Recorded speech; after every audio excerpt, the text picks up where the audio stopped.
En Encuentro con la Nación, temas de actualidad.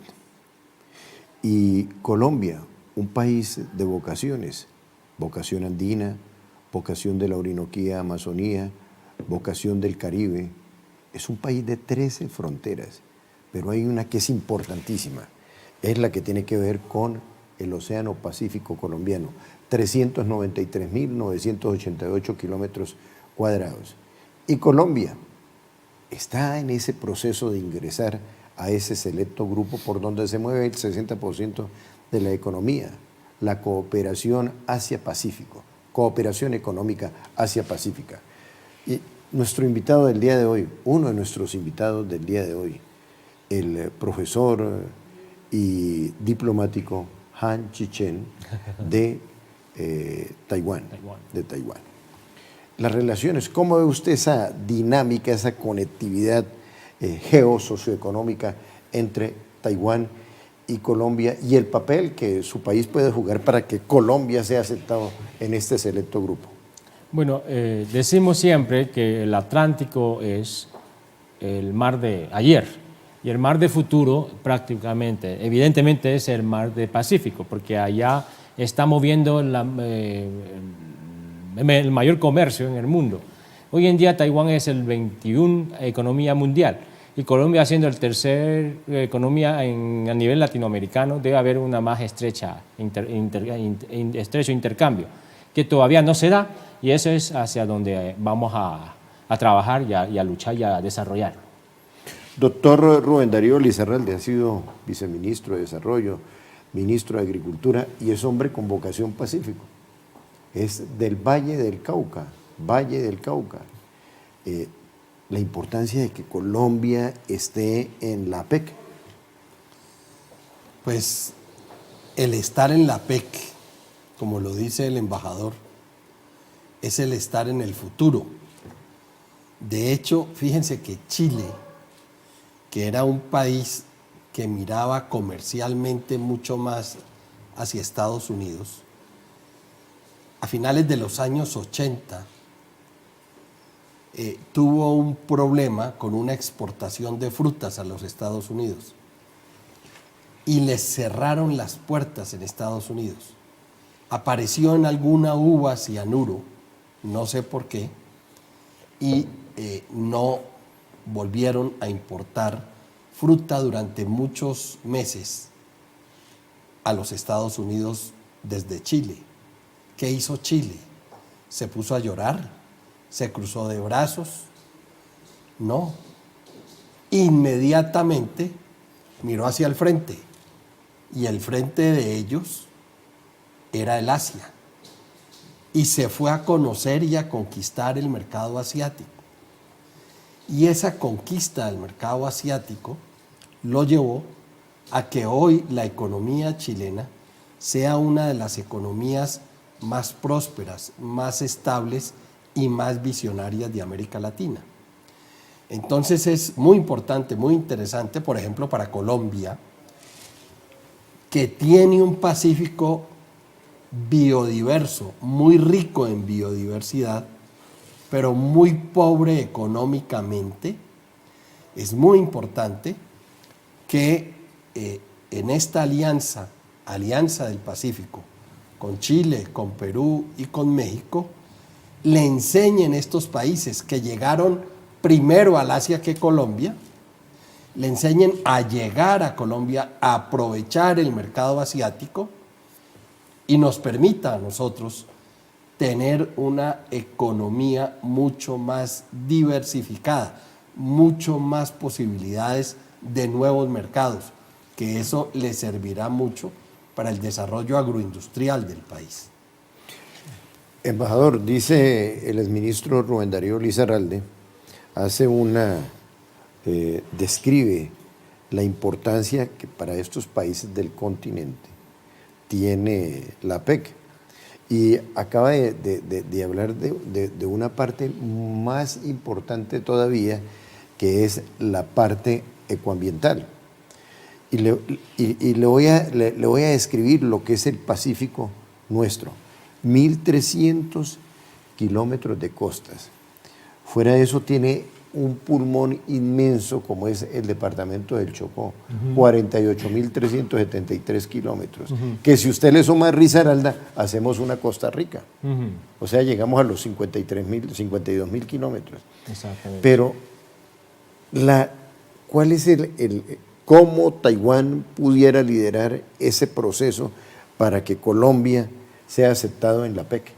Bueno, primero respondo al comentario del señor ministro. Exactamente, Chile ha sido bastante agresivo en conquistar el mercado asiático. Ponemos de ejemplo Taiwán. El 70 hasta más por ciento de manzana que consumimos en Taiwán proviene de Chile. Ni decir aguacate, kiwi, el vino. Somos el segundo país que más consume vino chileno en Asia. O sea, se nota que los chilenos... En Taiwán yo he visto el representante comercial de Chile cada día o cada cierto tiempo llama a puerta al Ministerio de Economía, a la Cancillería, al Ministerio de Agricultura para poder saber qué puede ellos vender más a Taiwán. Taiwán es como un reflejo de todo el continente asiático que está compuesto por China, que es un mercado grande, está Japón, está Corea, está el resto del sureste de Asia, que son países emergentes que está cada vez más desarrollado, tiene un poder adquisitivo mayor. Y Taiwán podría ser una puerta de entrada, ya que los taiwaneses han desarrollado, gestionado, operado los comerciantes por más de 3 décadas, 4 décadas en China, en el sureste de Asia. Entonces puede servir como un puente para estrechar esta relación comercial entre Colombia y dirigir o coadyuvar a ese flujo comercial de Colombia exportando hacia esos países que son mercados quizás que ya no conocen. Ponemos de ejemplo China. El café, que es el rubro que más exporta Colombia. Fueron los taiwaneses que introdujo la cadena Starbucks a China continental, que tuvo un éxito. Entonces, con esos doy ejemplo que Taiwán puede ser un socio de verdad de valor para que Colombia cambie de un país, no cambiar, sino de añadir la vocación a través del Atlántico hacia el Pacífico. Muy bien, una pausa y ya regresamos en este tema que es tan importante para la economía colombiana. Doctor Rubén Darío, escuchamos al embajador Chichen decir de cómo Taiwán es la economía número 21. Eso forma parte de un ranking donde a veces uno la encuentra en el puesto 18, pero él oficialmente dice que es la número 21. Pero además en la economía de la creatividad, o sea, economía naranja rotulada por el presidente Iván Duque, es una de las 4, junto a Suiza, junto a Alemania y Estados Unidos, una de las 4 principales economías en materia de naranja, del color naranja, que es como, a todo le ponemos ahora color y eso está bien. Pero esa relación Taiwán-Colombia, ¿cómo puede beneficiar desde el punto de vista tecnológico y desde el punto de vista de que ellos consumen productos nuestros como el café, cómo puede beneficiar a Colombia? A ver, cuando uno tiene a alguien, sea una persona, sea un Estado, mucho que aprender, ese espacio de aprendizaje ya es un beneficio. Y si nosotros aprovechamos ese desarrollo tecnológico, cultural que tiene Taiwán en esta nueva industria, que es la industria de la tecnología aplicada al resto de las actividades, cuando uno tiene ese ejemplo, cuando uno tiene esa compañía, cuando uno tiene a ese profesor al lado de uno, pues el beneficio es muy grande si uno lo sabe aprovechar. Si uno no lo aprovecha, si uno lo deja pasar, pues por supuesto, como los estudiantes mediocres, pues uno sigue avanzando mediocremente. Pero si analizamos y podemos profundizar cómo la tecnología en distintas actividades nos puede ayudar en materia de explotación petrolera, en materia de explotación minera, en materia agroindustrial, en materia de biodiversidad, en materia de aguas,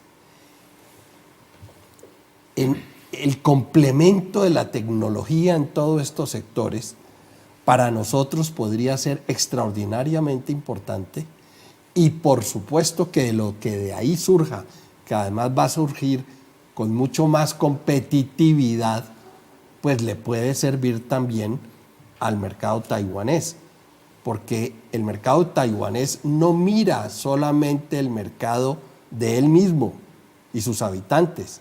El mercado taiwanés mira el mercado de Asia.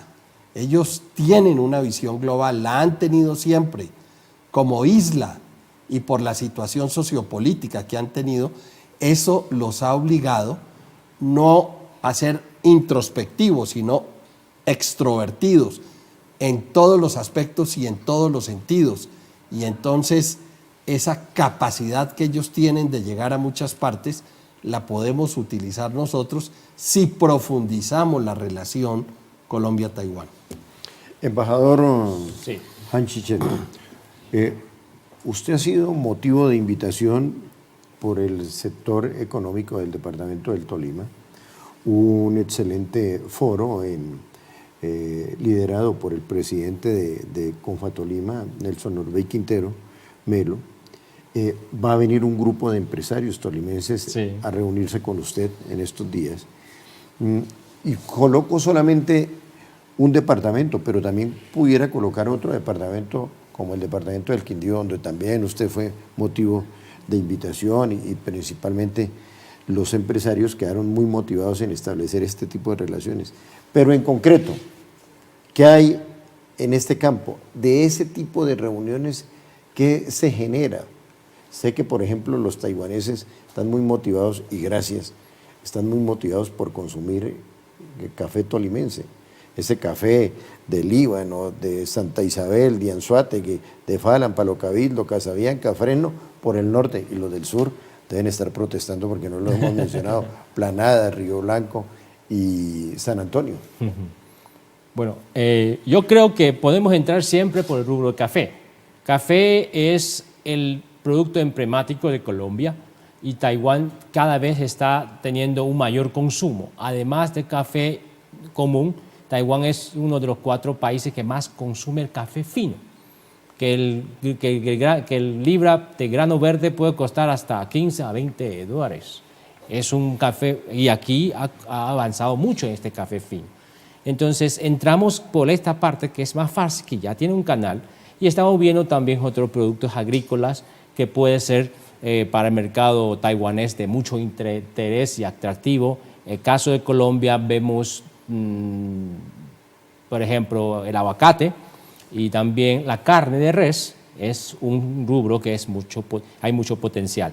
Además de comercio, yo creo que podemos trabajar más también en el intercambio de alta tecnología, como había mencionado el señor ministro, que con la revolución 4.0, la revolución industrial 4.0, es un nuevo panorama para muchos países en vía de desarrollo. O sea, un país para avanzarse antes tiene que basarse en la infraestructura, en la industria pesada. Hoy en día ya no. Con la revolución 4.0 el país muy bien puede dejar la industria pesada y entrar a un país industrial, tomando en cuenta la alta tecnología. Y en esos temas, Taiwán con los 30, 40 años de desarrollo, podemos servir de socio, de compartidor de experiencia. Y entonces yo creo que ese es también otro tema que podemos desarrollar. Doctor Rubén Darío, viendo que esto definitivamente tiene una dinámica y que necesariamente Colombia va a ingresar a la PEC, entonces ahí es donde uno trae a colación lo siguiente, pero hagamos pedagogía de lo que es el Pacífico colombiano. Una frontera terrestre con Panamá de 268 kilómetros, una frontera terrestre con Ecuador de 542 kilómetros, pero además unas fronteras marítimas con los países de Centroamérica, caso Costa Rica, caso Honduras y caso, sí, esos 2 países, dejémoslos ahí. Entonces viene el siguiente interrogante.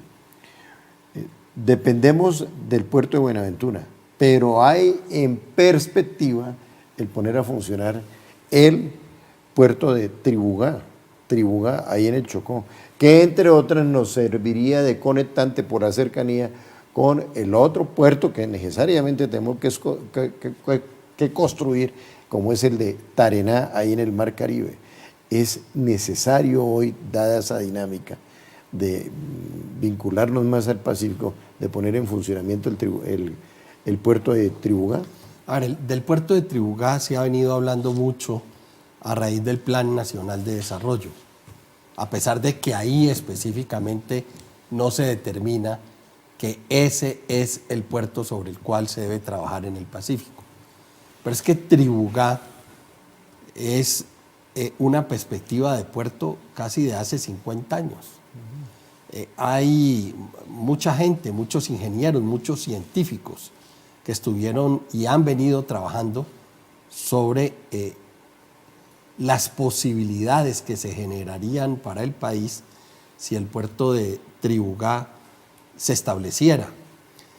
Y por supuesto, inmediatamente sucedió eso. Entonces vemos en las redes sociales, en la televisión, en todas partes, ya una cantidad de pequeñas historias ecológicas que se presentan para oponerse a la construcción del puerto. Yo soy vallecaucano y yo considero que el puerto de Buenaventura es muy importante para el país y hay quienes dicen que todavía no está a plena capacidad, pero también considero que los países tienen que trabajar en función de eficiencias. ¿Y quién dijo que un puerto iba a acabar con semejante biodiversidad que hay en el Chocó? Más bien puede ser la puerta, la conectividad, para que mantengamos no solamente una vigilancia permanente sobre la biodiversidad que hay en el Chocó, sino que además pudiéramos darle oportunidad a muchos chocuanos que no la tienen, que hoy son esclavizados por la minería ilegal, y más bien a través de actividades formales los involucremos dentro de la economía y no solamente tengamos entonces una región más vigilada, con más riquezas, con más recursos, sino también unos habitantes mejor atendidos, porque el país no puede seguir aceptando la pobreza que hoy se vive en el Chocó, que puede ser semejante a la pobreza de los más pobres en el África. De modo que yo soy amigo de Tribugá y creo que Tribugá contribuye no solamente al desarrollo de la economía con el Asia, sino al desarrollo de la economía de la región y del país. 111.111 kilómetros cuadrados es la extensión del Pacífico colombiano que involucra a Chocó, Antioquia, Risaralda, por supuesto Cauca y Nariño y el Valle del Cauca. Una pausa y ya regresamos. Bueno, embajador, cambiemos de tema. Listo. De la política económica internacional, pasemos al tema de los derechos humanos. Okay. ¿Cómo es el tema de los derechos humanos? Vamos a poner un referente. En la ANSEA, la Asociación de Naciones del Sureste Asiático y de la misma Indochina, que tienen la conectividad. Bueno, en tema de derechos humanos, a mi juicio, los derechos humanos siempre, el desarrollo de derechos humanos, siempre hay que ver el nivel de democratización de un país. Si no hay democracia, es muy pocas veces puede garantizar los derechos humanos. En la parte de Asia, son países, por ejemplo, en lo que es países sureste de Asia, ASEAN, que antes eran colonias de las grandes potencias. Yo no creo que bajo las colonias de las grandes potencias ha podido desarrollar concepto de derechos humanos. Pero esos países después en los 80, 70, 60, 70, 80 van independizando y entonces se han pasado muchos de esos países por el comunismo. Tampoco le garantiza un nivel de derechos humanos, pero ya se van a estar abriendo, entonces depende. Yo veo, a mi punto de ver, esos países que tienen el derecho humano más desarrollado debe ser Tailandia.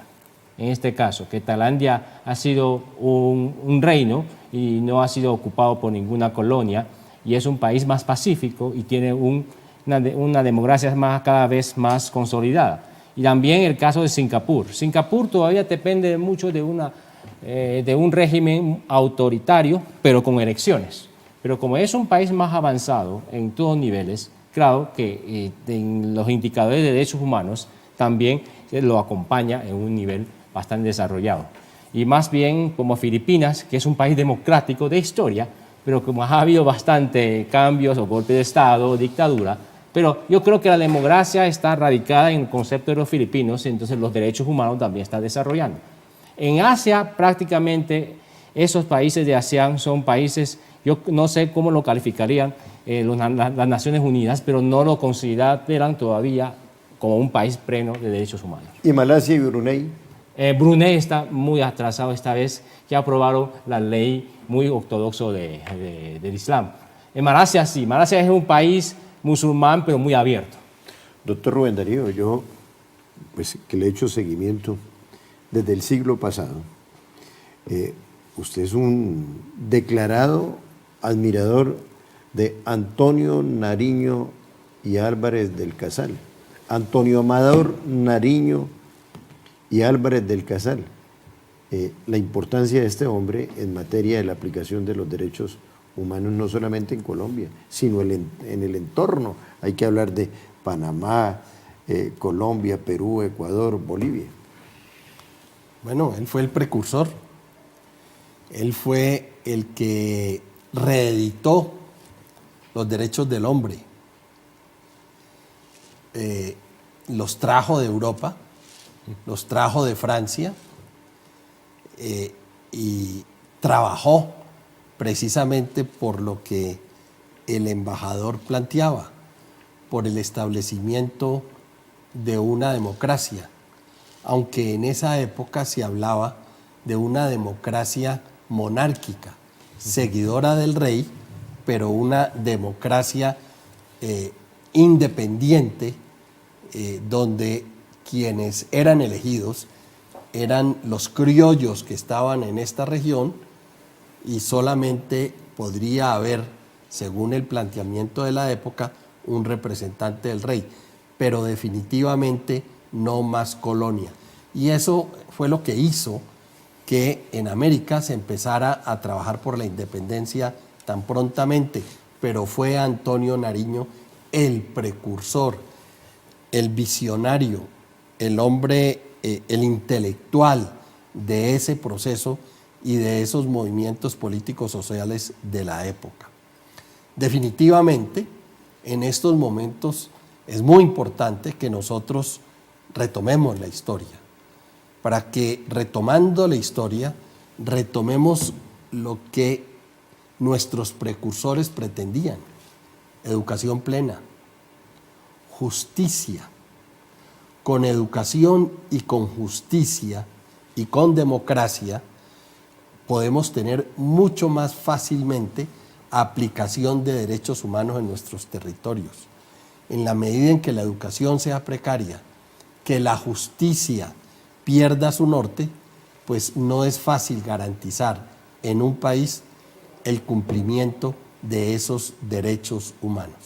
A propósito del tema, felicitaciones para la Escuela de Derechos Humanos, Derecho Internacional Humanitario y Asuntos Jurídicos, una escuela que está cumpliendo 2 lustros, 1 década, 10 años, para esta institución que se ha convertido en un referente en Indoamérica. Nuestra felicitación porque está de aniversario, efemérides y cumpleaños. Bendiciones para todos, al embajador Hans, gracias por su presencia, y al exministro Rubén Darío igualmente. Bendiciones para todos.